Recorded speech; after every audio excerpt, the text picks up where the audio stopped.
और कांग्रेस के नेता प्रदीप बालमुचु ने कहा है कि राजनीति में हमेशा संभावना के द्वार खुले रहते हैं। उन्होंने कहा है कि टीडीपी के चंद्रबाबू नायडू ने बाहर के समर्थन करने की बात कही, जो कि बहुत कुछ संकेत देता है। वहीं झारखंड में लोकसभा चुनाव में आरक्षित सीटों पर इंडी गठबंधन की जीत बहुत कुछ दर्शा रही है। प्रदीप बालमुचु जी है मेरे साथ। सर, आप कल मीटिंग हुई इंडिया गठबंधन की, उसके बाद जो सामने निकल के आ रहा है वो कहा यह जा रहा है कि राजनीतिक में संभावनाएं हमेशा खुले रहते हैं, तो इसका क्या मतलब हुआ? देखिए, बड़ी साफ है, राजनीति में ठीक ही कहा हमारे नेताओं ने कि संभावनाएं हर समय बनी रहती है। आज जो परिस्थिति है, देश की परिस्थिति, और हमको लगता है इसमें संभावनाएं बहुत ज़्यादा है। और ये सरकार जो बन रही है, अभी तक बनी नहीं, बन रही है, मगर वो बहुत कमजोर सरकार होगी और कभी भी सरकार गिर सकती है। सरकार को पूरे दबाव में काम करने दिया जाएगा और ऐसी परिस्थिति में कभी भी कोई भी घटनाएं घट सकती है। इसलिए मैंने राजनीति में संभावनाएं समाप्त नहीं, तो ठीक ही कहा, अब है संभावनाएं हैं। सर, ये कहा जा रहा है कि चंद्रबाबू नायडू बाहर से, तो इसमें आपको डाउट है? लगता है कि सरकार कभी भी गिर सकती है? स्वाभाविक है। देखिए, बाहर से समर्थन है तो इसका मतलब कि दबाव तो जरूर देंगे, और सही में न चंद्रबाबू नायडू को दिल्ली से कोई मतलब नहीं है, उसको तो अपना राज से मतलब है। और इसलिए वो चाहता है कि अधिक से अधिक काम ले। पहले भी आपने देखा होगा जो चलाए हैं सरकार, वो बहुत ज़्यादा यहाँ से जो फंड है वो पंप किया वहाँ पर, तो प्रेशर तो देंगे ही। जब समर्थन दे रहे हैं तो काम भी लेंगे।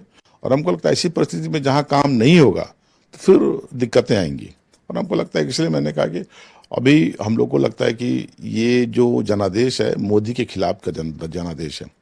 सर, एक सवाल मेरा है कि आप झारखंड में 5 सीट आपकी गठबंधन ने जीता है, जो 5 सीट है वो आदिवासी आरक्षित सीट है, उस पर ही आपने जीत हासिल किया। क्या लगता है कि और जो वोटर्स हैं उसको आप मनाने में या फिर समझाने में सफल नहीं हुए आपके इंडिया गठबंधन, खास करके झारखंड में? मुख्यमंत्री को, हेमंत जी को इन्होंने जेल में डाल दिया, जिसके चलते एक सेंटिमेंट काम किया कि नहीं भाई देखिए ऐसा ऐसा हो रहा है। हमको लगता है कि ये बात सिर्फ आदिवासी में ही नहीं है, और दूसरे जो ओबीसी हैं या फिर हमारे एससी भाई हैं, उन लोग में ये बातें हैं। मगर हमको लगता है कि ये ठीक है, जीत हासिल नहीं हुई, मगर हमको लगता है वोट ऐसा नहीं है कि हम लोग उनका नहीं मिला।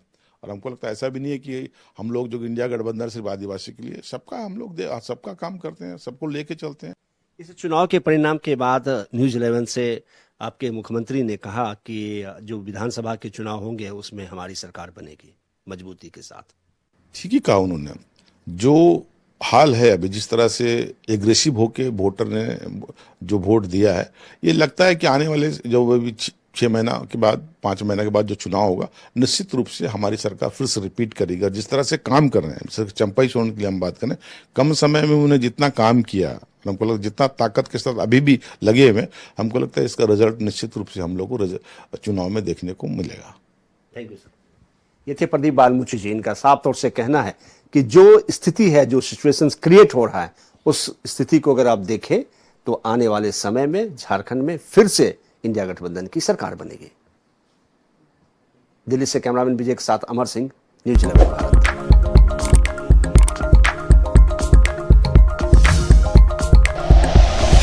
Like and share videos, subscribe करें हमारा चैनल और प्रेस करें बेल आइकॉन। न्यूज़ 11 भारत, सच है तो दिखेगा।